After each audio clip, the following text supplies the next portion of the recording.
Salut à tous, on se retrouve aujourd'hui pour une nouvelle vidéo et on vous explique en 5 minutes ce que c'est la tendinopathie d'Achille. Allez, c'est parti!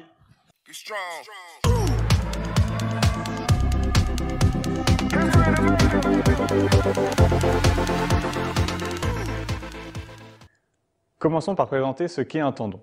Le tendon est une structure anatomique qui prolonge le muscle et qui le rattache à un os. Le tendon d'Achille, étendu des muscles du mollet jusqu'au talon.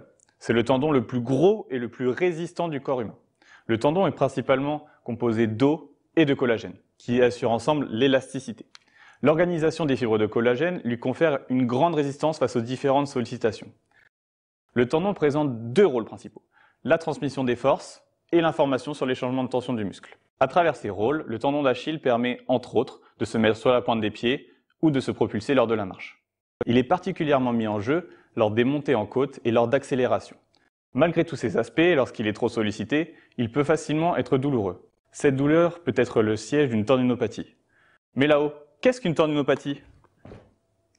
C'est une lésion au niveau du tendon d'Achille qui provoque une douleur et un gonflement au niveau de la zone.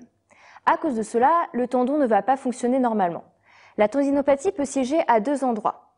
Le premier endroit, au niveau de l'os, et le deuxième, au niveau de la jonction entre le muscle et le tendon. Attention, certains facteurs augmentent le risque d'avoir une tendinopathie. Prenons l'exemple du surentraînement. La contrainte que l'on impose à notre tendon lors des exercices peut être excessive. Dans ces cas-là, c'est peut-être qu'il faut aller plus doucement sur l'entraînement ou qu'il faut s'autoriser plus de repos entre les séances. Un autre facteur à prendre en compte, l'âge. En vieillissant, les tissus ont plus de mal à cicatriser et deviennent fragiles. Généralement, il y a plusieurs phases à la tendinopathie.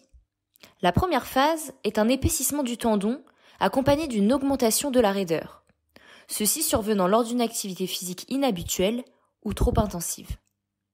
Il y a en fait un mélange de zones tendineuses inflammatoires parmi des zones saines. Avec du repos, cette phase est réversible. À la suite de cela, la phase 2. Phase où le tendon va essayer de guérir. Et si vous lui laissez suffisamment de temps, il cicatrisera normalement. En revanche, si l'on continue à augmenter les contraintes sur le tendon, il devient alors dégénératif.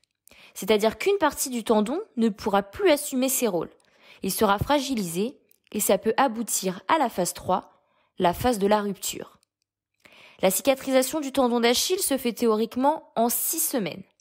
Il y aura toujours une phase inflammatoire, poursuivie par une reconstruction du collagène pour permettre la résistance du tendon. En revanche, pour que le tendon résiste et soit harmonieux, il faut remettre de la contrainte progressivement au cours des 5 à 6 mois suivants, le temps que le collagène soit plus résistant. Passons maintenant aux signes et symptômes. La douleur est le principal symptôme. Elle va survenir principalement au début et à la fin de la session d'activité physique, avec une période d'inconfort pendant l'effort. Avec l'aggravation de la pathologie, la douleur peut également apparaître pendant l'activité physique et dans les cas les plus sévères, au quotidien. Avec l'apparition des douleurs, le tendon peut avoir un aspect gonflé, avec une sensibilité à l'étirement et au toucher. Le diagnostic est basé sur une écoute rigoureuse de l'histoire de la pathologie. Quelques questions comme « Depuis combien de temps avez-vous mal ? Quand et comment la douleur est-elle apparue ? Où se situe la douleur ?» sont essentielles pour établir le diagnostic. En plus de l'examen clinique, l'imagerie peut être nécessaire pour écarter d'autres pathologies. Le gold standard, c'est-à-dire l'imagerie la plus fiable dans le cadre d'une tendinopathie, est l'IRM. Mais si celle-ci n'est pas disponible, l'échographie est un bon compromis.